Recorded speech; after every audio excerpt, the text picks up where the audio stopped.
Donc le point que je voulais vérifier, c'était la position de l'orbe, enfin de Oui. rond, par rapport à la source de lumière et par rapport au centre de l'image. D'accord. Et donc ce que je voyais, c'était à peu près, donc je pouvais en juger, c'était aligné. Alors voilà, c'est le point que je voudrais discuter ici. Donc là, je fais le schéma d'une caméra. Donc là, on a les lentilles. Hein. Ça, c'est l'objectif. Oui. Donc j'ai mis 2 lentilles. D'accord, c'est des, Oui. c'est des blis. Les blinis, oui. Donc tout ça, c'est à symétrie cylindrique, c'est-à-dire que si on tourne autour de l'axe, alors là, il y a un axe qu'on appelle Oui. l'axe optique. Oui. Donc si on tourne autour de l'axe, ça change pas. Tes lentilles Oui. sont invariantes par rapport aux rotations autour de l'axe, comme ça. Ça, c'est les rotations. Là, j'ai fait l'écran ou bien la pellicule ou le CCD. Alors, je l'ai mis rond, mais bon, bien sûr, le CCD, il est rectangulaire, mais c'est juste pour la démonstration. Hein. Il faut imaginer qu'il est infini, c'est pas important. Le point important, c'est que tout ce système-là, c'est-à-dire l'objectif plus l'écran, il a la symétrie de rotation. D'accord. Quand on tourne autour. Ah, bon. Si je mets une source lumineuse sur l'axe optique, là je fais un petit soleil. Ouais. Évidemment, il va se retrouver ici. Hein. Là, ici, c'est-à-dire c'est l'intersection entre l'axe optique et l'écran. C'est ce que j'appelle le centre de l'image. Le centre de l'image. Oui.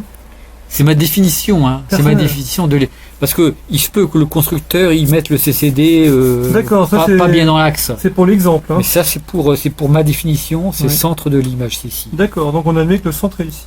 On admet qu'il est ici. Hein. Et il se peut que le constructeur le mette pas bien. Mais en fait, bon, le centre, c'est la définition du centre. Maintenant, alors là, donc si c'est au point, la source lumineuse, c'est un point. D'accord. Si c'est pas au point, l'image, c'est un petit rond. Mais centré. Centré. Le point, c'est que c'est centré. D'accord. Alors maintenant, la question importante, c'est qu'est-ce qui se passe si je bouge, si je fais sortir la source lumineuse ici. D'accord, si on la décale. Si on la décale, qu'est-ce qui se passe? Par un mouvement. Voilà. Donc la source va frapper le centre, mais de manière oblique, alors voilà. De côté. Voilà. Alors le raisonnement général est le suivant. Qu'est-ce qui reste comme symétrie? On n'a plus les symétries de rotation, c'est terminé. Faut les oublier. Par contre, il existe quand même une symétrie qui est définie par l'axe de symétrie et le plan, hein, et la source ici, ça c'est la source lumineuse. J'écris source lumineuse. Bon, elle est quelque part. Hein. Et alors je trace le plan qui passe par cet axe et par la source. Donc l'axe plus ce point-là, ça définit un plan. Ça, il n'y a pas de problème. Hein. Non. Ouais. Donc alors je finis de le tracer.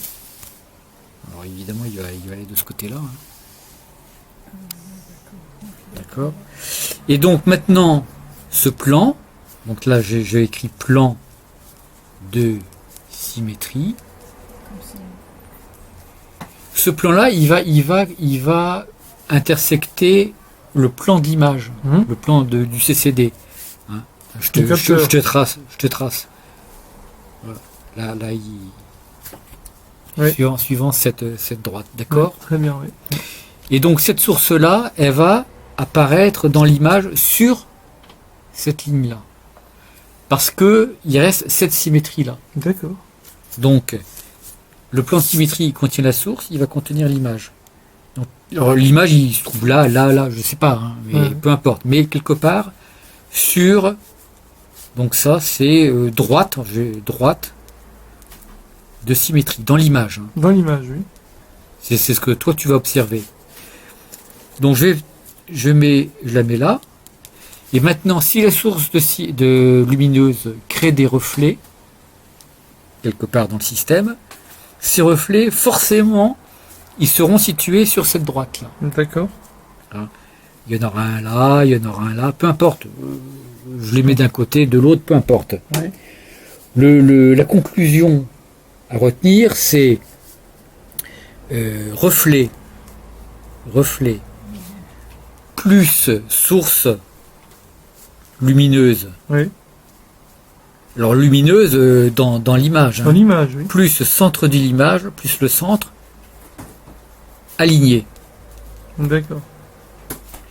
Sur cette droite-là, tu auras la source, l'image de la source, le centre et les reflets. Tout est là, quoi. Et systématiquement aligné. C'est comme ça que ça se passe à l'intérieur, en fait, de la lentille, là, de la caméra. Ouais. Et t'as pas besoin, si tu veux, de calculer, de faire de l'optique géométrique précise, de savoir le trajet des rayons, Tu as un principe général qui te dit, si tu as une symétrie dans ce qui va te créer l'image, forcément dans l'image, tu vas conserver cette symétrie-là. D'accord. Et là, ça explique donc l'orbe optique ici qui se crée. Alors ce que je regardais, c'est est-ce que l'orbe optique est aligné par rapport au centre de l'image et puis de la source lumineuse. Et apparemment oui. Oui, donc c'est ça. Donc là, tu as une conclusion qui est que cette orbe-là est forcément créée par le système optique. Ah, très intéressant. Tu peux pas y sortir de la conclusion. Oui. Celui-là, c'est vraiment l'optique qui le crée. Oui. Tu connais t'as déjà vu des films où tu vois des tas de reflets alignés. Oui, tout à fait. Et ben, ces reflets alignés, ils passent forcément par le centre de l'image. D'accord. Et alors, quand la caméra se déplace, comme ils sont obligés de rester passant par ce centre, qu'est-ce qu'ils font? Ils tournent. Ils se déplacent jamais. D'accord, pour éviter... ils sont obligés de rester fixés par le centre. D'accord. Donc tu vois toujours, au cinéma, tu vois toujours ces chapelets de reflets qui font des rotations comme ça. Mais jamais des déplacements. Oui, j'ai remarqué aussi, Jamais de déplacement. Et ça vient de ça. Ça vient de ça. D'accord. Bah, c'est passionnant, hein, merci. Donc on a l'explication comment se crée notre orbe optique à partir de cette caméra ou de n'importe quelle caméra. Tout ce qu'on peut dire, c'est que comme c'est lié à une question de symétrie, c'est forcément lié au système optique, c'est-à-dire la caméra qui l'a prise.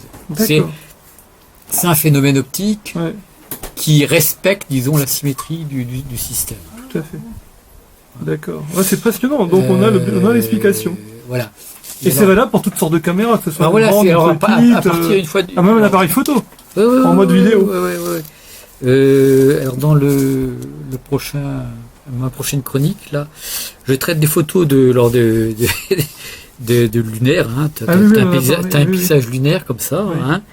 Puis t'as un petit bonhomme, t'as un astronaute, et puis t'as un petit reflet comme ça.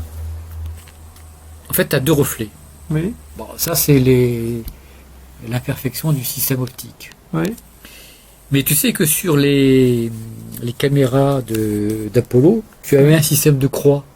Je me rappelle, oui, cruciforme dans toute l'image. Oui, dans toute l'image. Oui. Et tu as une croix au centre, tu as une grande croix au centre pour la distinguer des autres. Oui. Puis tu as des croix partout. C'était des croix pour les proportions, c'était quoi ça? C'était des repères, je ne sais pas très bien ce qu'ils voulaient faire. Ouais. Enfin bon, ils ont mis des croix. Et en particulier, tu as une grande croix au centre. Oui.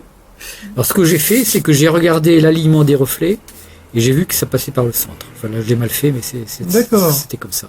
T'as un reflet là, t'as un reflet là.